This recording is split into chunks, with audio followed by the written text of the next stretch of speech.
అందరి మాటలు వింటుంటే మాకు కూడా చాలా బాధ కలుగుతూ ఉంది.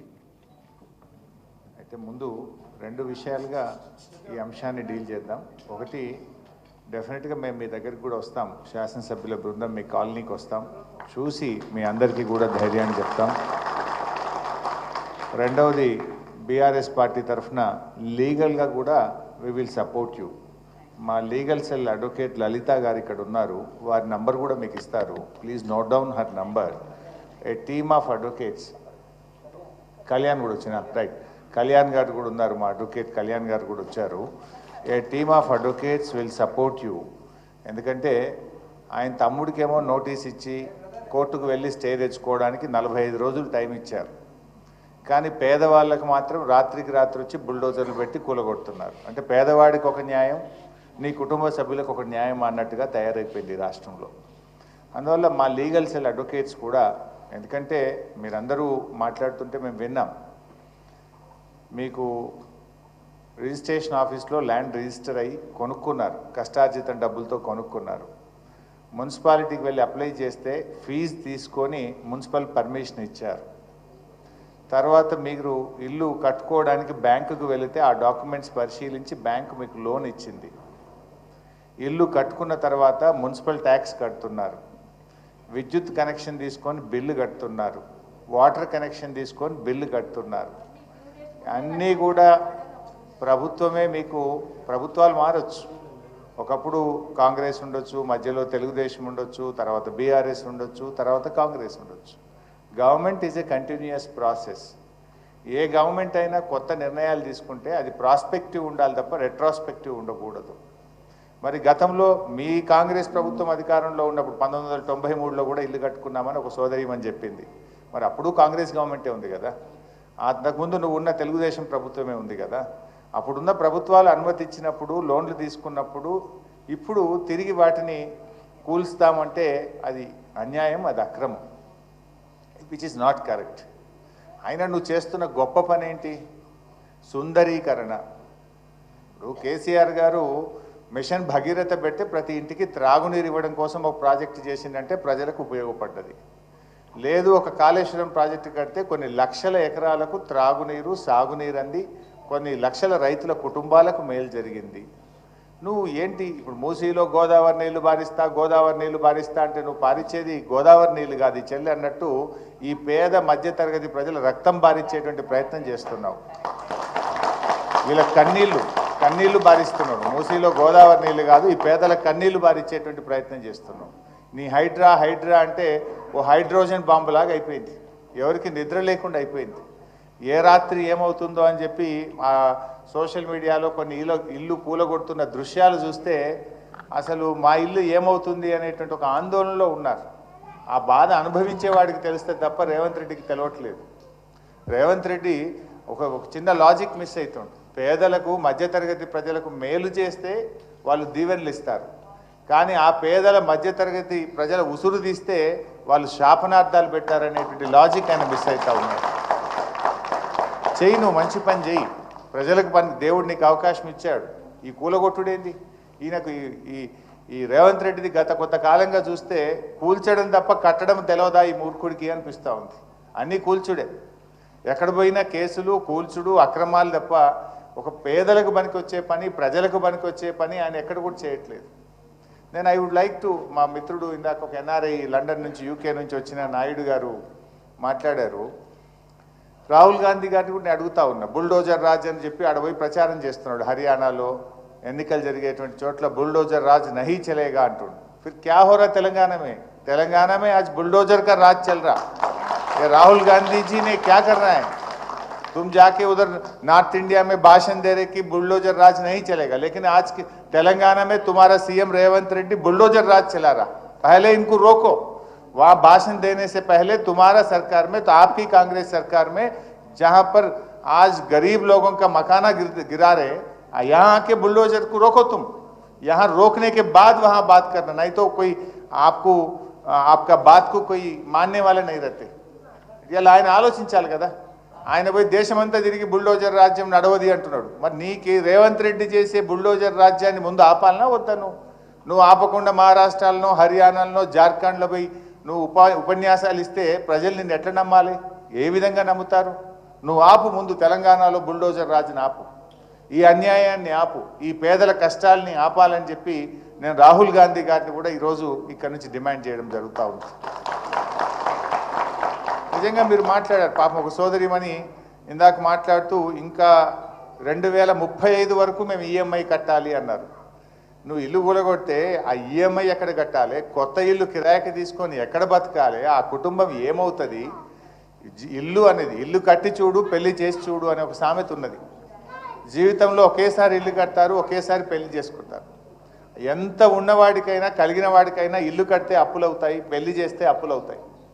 అలా ఎన్నో అప్పులు తెచ్చి రూపాయి రూపాయి జమ చేసి చెమటోడ్చి కష్టపడి ఎంతోమంది ఇల్లు కట్టుకుంటే నువ్వు రాత్రి రాత్రి కూలగొట్టి ఆ కుటుంబాలు ఏమవుతాయి? పాపం ఇందాక ఒక సోదరిమణి అనితాబాయి మిలిటరీ అంటే మనకు తెలుసు, పాపం వాళ్ళు ఎక్కడో దేశ సరిహద్దుల్లో పనిచేసి వాళ్ళకు వచ్చే జీతం తప్ప ₹1 రాదు.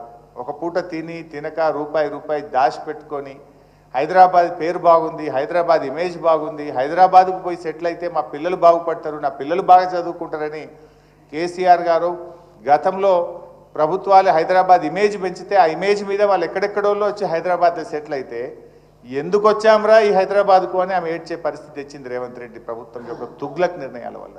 ఈయన పిచ్చి పనుల వల్ల ఎందుకు వచ్చాంరా హైదరాబాద్ కని విధంగా ఇవాళ ఈయన వ్యవహరిస్తే హైదరాబాద్ ఇమేజ్ దెబ్బతింటుంది, హైదరాబాద్ ప్రతిష్ట మసకబారే విధంగా ఈయన ఈరోజు పనిచేస్తున్నటువంటి పరిస్థితి ఉంది. పాపం ఆవిడ ఎల్ఐసి లోన్ తీసుకున్నామని నేనే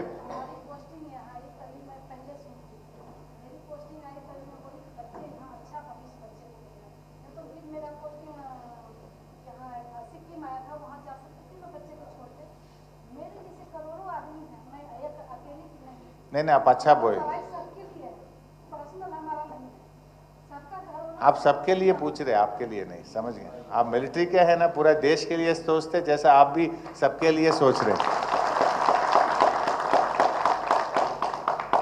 సో పాపం ఎంత నిజాయితీగా మాట్లాడుతుందంటే నా ఒక్కదాని సమస్య కాదు, ఇక్కడ ఉండే అందరి గురించి మాట్లాడుతున్నాను అంటుంది. అది వారిలో ఉండేటువంటి జాతీయ ఐక్యత ఎంతో గొప్పగా ఈరోజు ఆవిడ మాట్లాడుతూ ఉంది. బట్ ఈరోజు చాలామంది పాపం 2035 వరకు ఈఎంఐ ఉంది, వారు ఎల్ఐసిలో లోన్ తీసుకున్నారు. ఇంకా కొంతమంది అన్ని డ్యూ డిలిజెన్స్ చేసి మాకు లోన్ ఇచ్చారు. ఇంకా ఒక సోదరిమని మాట్లాడుతూ ఎంక్రోచర్స్ అనే ముద్ర మాకు వేస్తే అసలు మేమేదో దొంగల్లాగా మమ్మల్ని చిత్రీకరించి మేమేదో తప్పు చేసిన వాళ్ళలాగా అసలు మమ్మల్ని ఎట్లా చిత్రీకరిస్తారు? రేపేదైనా ఆపదపడి ఇల్లు అమ్ముకుందామంటే కూడా వీళ్ళు ఎంక్రోచర్స్ అని సమాజంలో రేపు మీ పిల్లలకు భవిష్యత్తు విషయంలో కానీ మీ కుటుంబానికి ఒక ప్రతిష్ట, ఒక మరకను అంటించే ప్రయత్నం చేస్తున్నాడు రేవంత్ రెడ్డి. మేము చేసిన తప్పేంది? ఎవరో ప్లాట్ అమ్మితే కొన్నాము, గవర్నమెంట్కి అప్లై చేసి ఫీజు కట్టి పర్మిషన్ తీసుకున్నాము, ఇల్లు లోన్ తెచ్చి కట్టుకున్నాము, ఎలక్ట్రిసిటీ కనెక్షన్ వాటర్ కనెక్షన్ తీసుకొని నెల కడుతున్నాము, సంవత్సరానికి ప్రాపర్టీ ట్యాక్స్ కడుతున్నాము. మమ్మల్ని ఎంక్రోచర్స్ అనేటువంటి ఒక ముద్ర వేసి మా కుటుంబాలకు ఒక మరకను అంటిస్తున్నారు, ఒక బాధను కలిగించి సమాజంలో మేమేదో దొంగల్లాగా మేమేదో తప్పు చేసిన వాళ్ళలాగా మమ్మల్ని ఈ ప్రభుత్వం మా మీద ముద్ర వేయడం మంచిది కాదు అని ఒక సోదరిమని మాట్లాడుతూ కూడా చెప్పడం జరిగింది. ఇవన్నీ నిజంగా చాలా బాధాకరం. అంటే ఒక ఇమ్మెచ్యూర్ డెసిషన్ ముఖ్యమంత్రిగా ఆయన అనాలోచితంగా చేసేటువంటిది.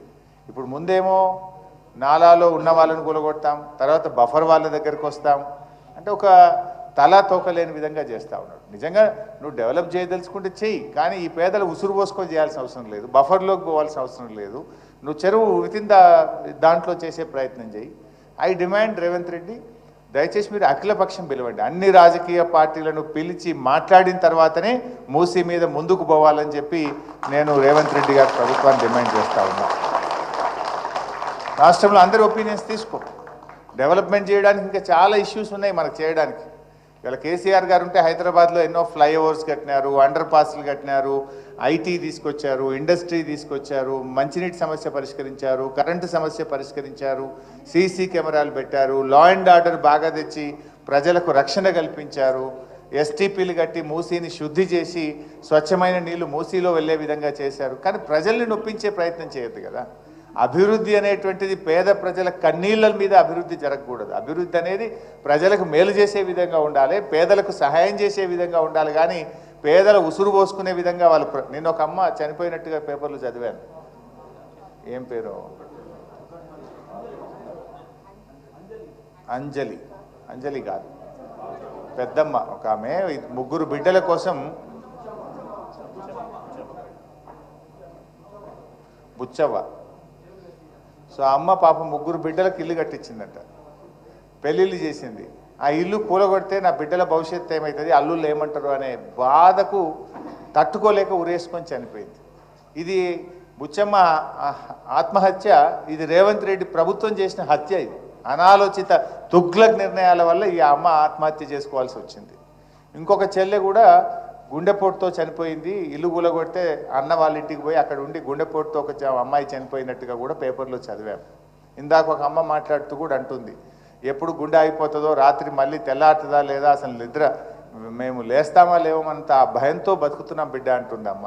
ఇదన్నీ కూడా ఒక పిచ్చి నిర్ణయాలు, అనాలోచితమైనటువంటి నిర్ణయాలు ఈ ప్రభుత్వం తీసుకుంటుంది.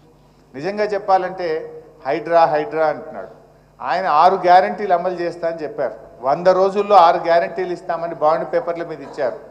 అసలు దాని మీద దృష్టి పెట్టాలి కదా ప్రభుత్వం. నువ్వేం చెప్పావు, వృద్ధులకు 2000 పెన్షన్ 4000 చేస్తాను, అది ఎలా అమలు చేస్తావు, ఎంత తొందరగా చేస్తావు ఆలోచించు. మహిళలందరికీ నెలకు 2500 ఇస్తానని హామీ ఇచ్చావు, అది అమలు చేసే దాని మీద దృష్టి పెట్టును.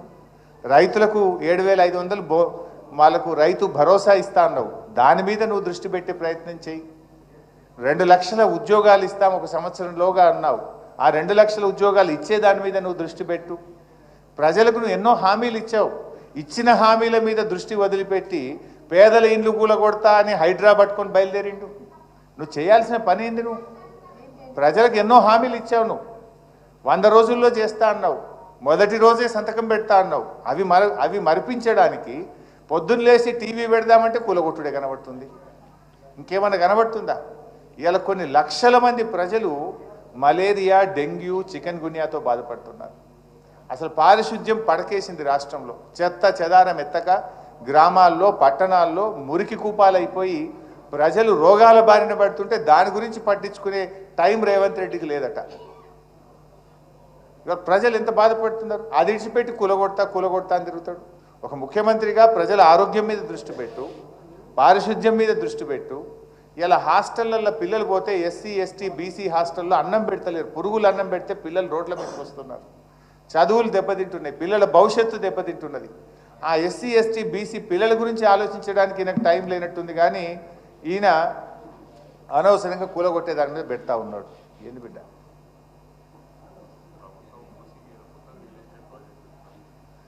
మా తమ్ముడు ఏమంటుండంటే పేదల ఇండ్లు కూలగొడతారట, కానీ ఈ మూసీ మీద పెద్ద పెద్ద రియల్ ఎస్టేట్ భవనాలకు పర్మిషన్లు ఇస్తారట. అంటే ఈ పేదలను కూలగొట్టుడు ఎందుకు, బడా బడా కంపెనీలకు నువ్వు ఇచ్చుడు ఎందుకు?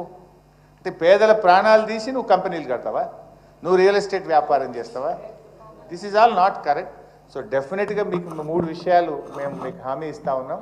మా లీగల్ సెల్ ఇప్పుడు నేను మైక్ ఇస్తాను, కళ్యాణ్ గారు ఫోన్ నెంబర్ చెప్తారు, ఇక్కడ ఉంటారు.